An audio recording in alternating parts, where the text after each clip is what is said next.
My 12-year-old daughter left me for her rich stepfather. After losing her mother and being kicked out by her stepfather, she returned, broke, at 22. My ex-wife, then 41 female, and I, then 45 male, split up 12 years ago. She found solace in the company of a wealthy man. Sorry, there's no better way to put it. She was a stay-at-home wife and mother who had little interest in working or earning money. She wanted to stay at home and take care of the house and our daughter. I never forced my daughter or her to work after she was born.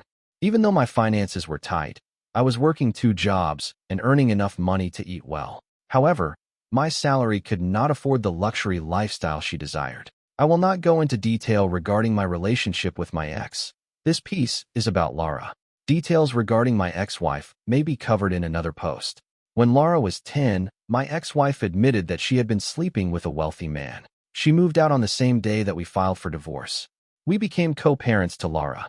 Because I had 2 jobs and she didn't, we decided that I'd have Laura on weekends. I formed a strong bond with Laura. We had some fantastic adventure trips together. Even though the divorce was traumatic, spending time with her made me feel so much better. As time passed, I noticed Laura was delaying our meetings. Previously, every Friday, I looked forward to her email explaining what she planned to do over the weekend. However, the email's substance eventually changed to, "Sorry, I can't make it this weekend. We're going skiing," or "We have other fancy sports or ski trips with stepfather." I initially ignored this, believing her stepfather was simply trying to keep her happy and that I should not be jealous.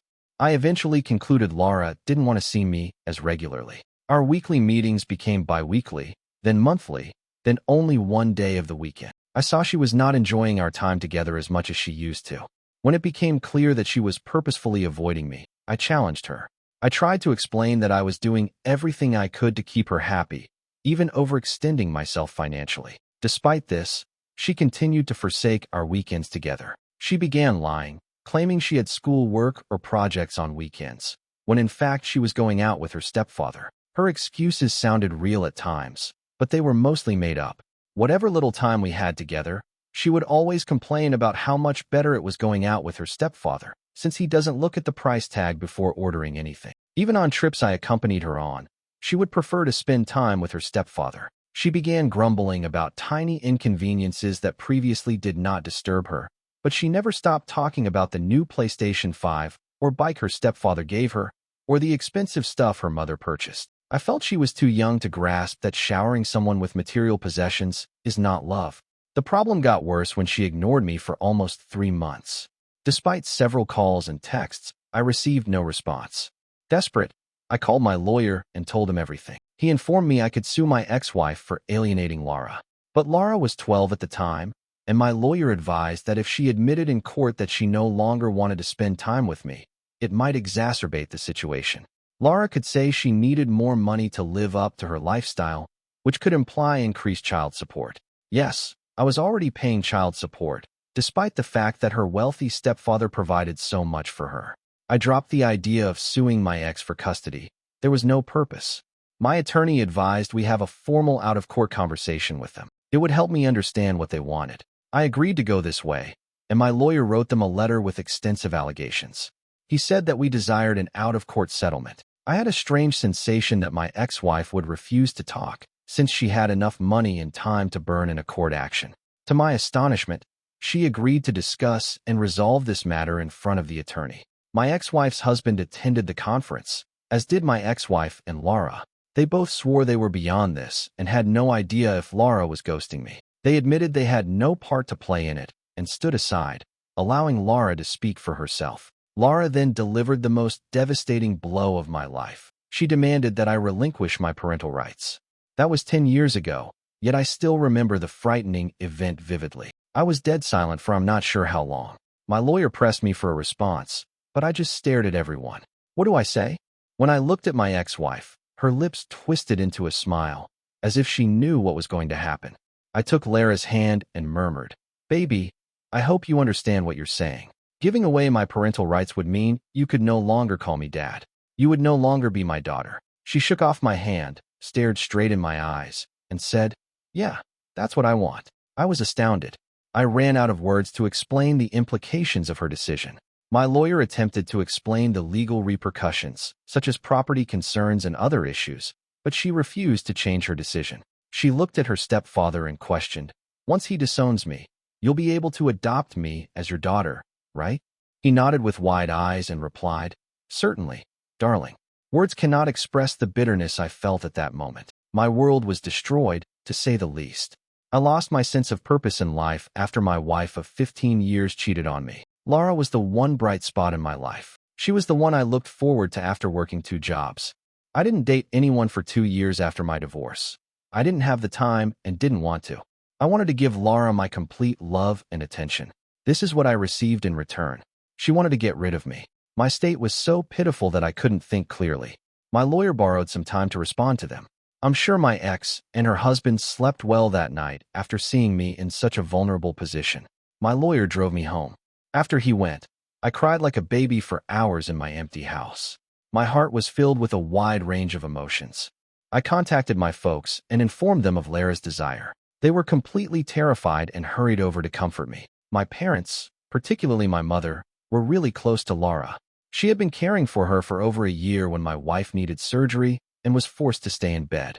During that time, my mother took care of both Laura and my ex-wife. Mom gave it a go, but Laura insisted that I give up my parental rights. She passionately wanted to be her stepfather's daughter. He had informed her that he couldn't adopt her unless I relinquished my parental rights. I asked my lawyer what my choices were. He suggested we could sue them for manipulating Laura, but because she was 12, it would be difficult to show she was being manipulated. Besides, they had the money to pursue a long court action, whereas I did not. Plus, what's the sense of battling when the person I'm fighting for has already decided on their side? It was a lost battle. I had no choice but to swallow the bitter pill and give up my fatherly rights. I spent the next week wrapped up in my bed. I left my second job. Who do I work for now? I lost all motivation to get up in the morning and go to work. I took so many absences from my full-time job and struggled so hard that I was eventually dismissed. I moved to a different town, slept at a subway station, and walked around like a crazy person for days. I gradually got out of it, found a new job, went to the gym, and enrolled in treatment. It took me around 2 years to recover. I didn't date, but I did go on a lot of solitary trips as a form of treatment. During one of these visits, I met my current wife, Brianna. She had a 5-year-old daughter named Emma. After a while of dating, we moved in together. Brianna introduced me to Emma for the first time, and I broke down. She reminded me of Laura. I strongly wanted Emma to address me as Dad, but I held back. I did not want to damage myself again. I had a healthy but distant relationship with Emma. On her 12th birthday, Emma requested me to adopt her. I felt so overwhelmed. I now have 2 kids, Emma and Amy, a 3-year-old toddler, with my second wife. I believe I've provided enough context on my circumstance. Fast forward to a week ago. I was returning from work when I noticed a familiar face smiling at me. As I approached, I saw it was none other than Laura. I felt shivers, as if I had seen a ghost. She was taller, slimmer, and much more attractive, but it was easy to recognize her. She ran up to me and hugged me, saying, "Dad, I'm your daughter, Laura. I finally found you." I gazed at her with lifeless eyes and replied, "I have 2 daughters, but you're not one of them." Before she could say anything, I began walking away. She followed me, but I turned around and yelled, "Quit following me, or I'll report you." I did not see her after that. The next day, she arrived at my residence. As soon as I opened the door, she exclaimed, "I apologize.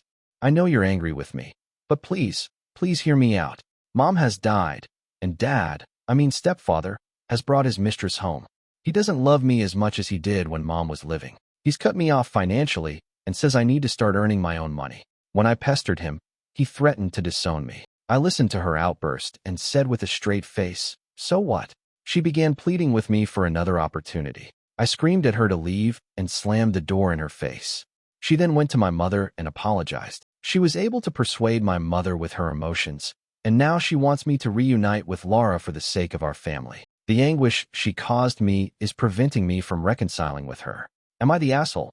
Update 1.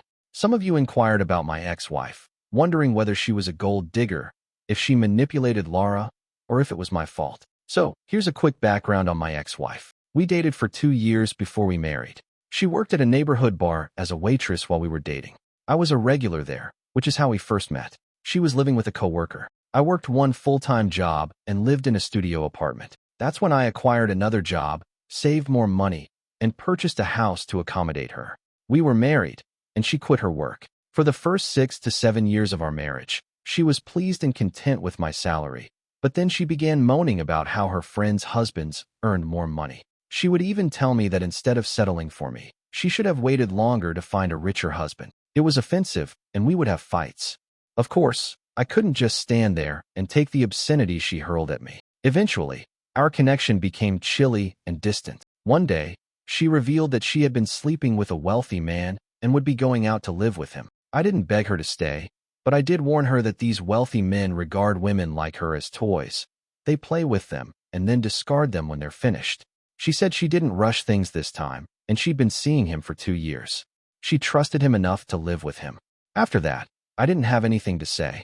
I kept quiet and sucked it up. Some of you pointed out that Laura was just 12 when she requested me to disavow her, and that I should have battled for her. You are correct that she was a juvenile when all of this occurred, and I do not deny that she was emotionally and financially misled. When she became 18, she had the option of contacting me, but she chose not to. She's now 22 and is just seeking me out since her stepfather cut her off financially. Someone questioned how my ex-wife died. I didn't ask Laura about it, but she informed my mother that her mother died from a serious illness. Laura also had a liver condition and needed surgery as a baby. The problem is that Laura is exploiting my mother's emotions in order to assist her reconcile with me. Instead of discussing it over the phone, I went to see my mother and discovered that Laura had fed her sob stories to win her back. She stated she was homeless, had no employment or money, and had been living on the streets since her stepfather kicked her out.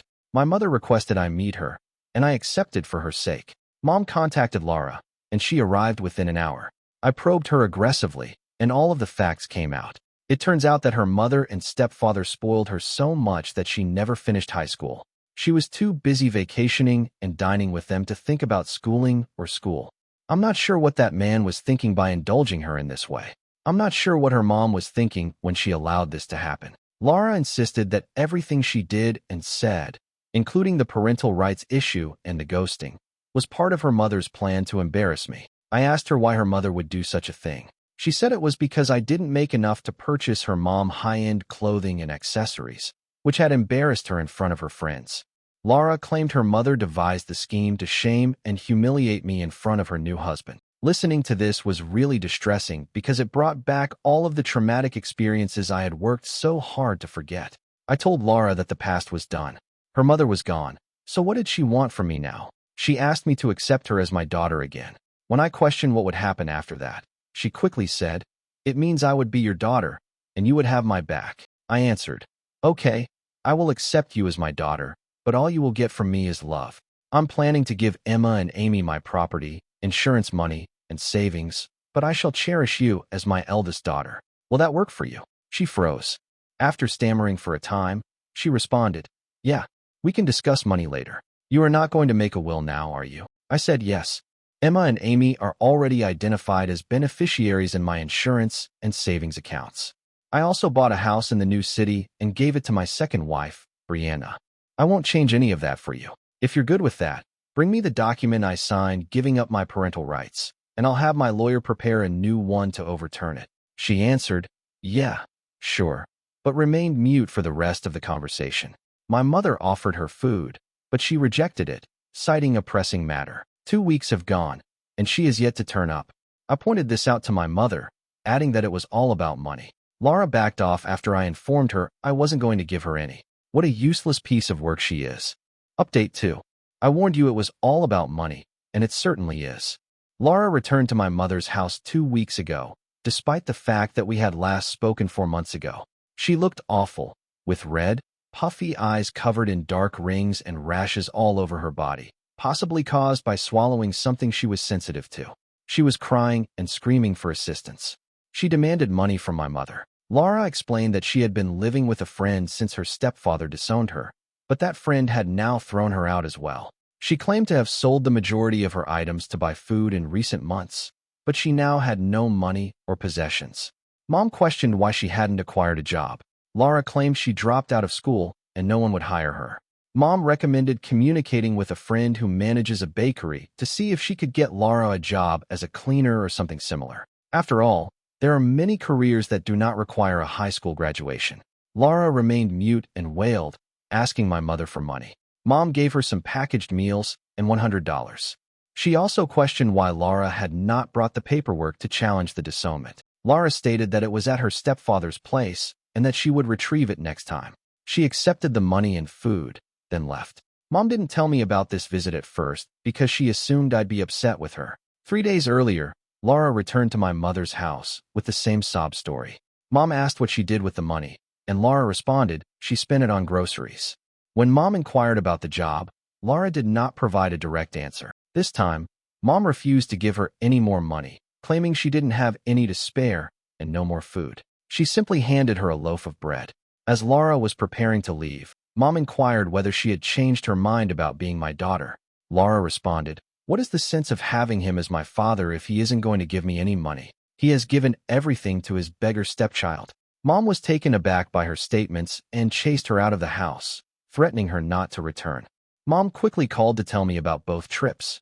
I did feel upset with her for assisting Laura the first time, and I warned Mom to be cautious while answering the door at night. Based on Mom's description of Lara's appearance, it appears that she is engaged with bad company and may pose a threat to Mom, especially since she is living alone following Dad's death last year. We want to seek a restraining order against Laura in case she returns and causes trouble again. Today, I went to my mom's residence.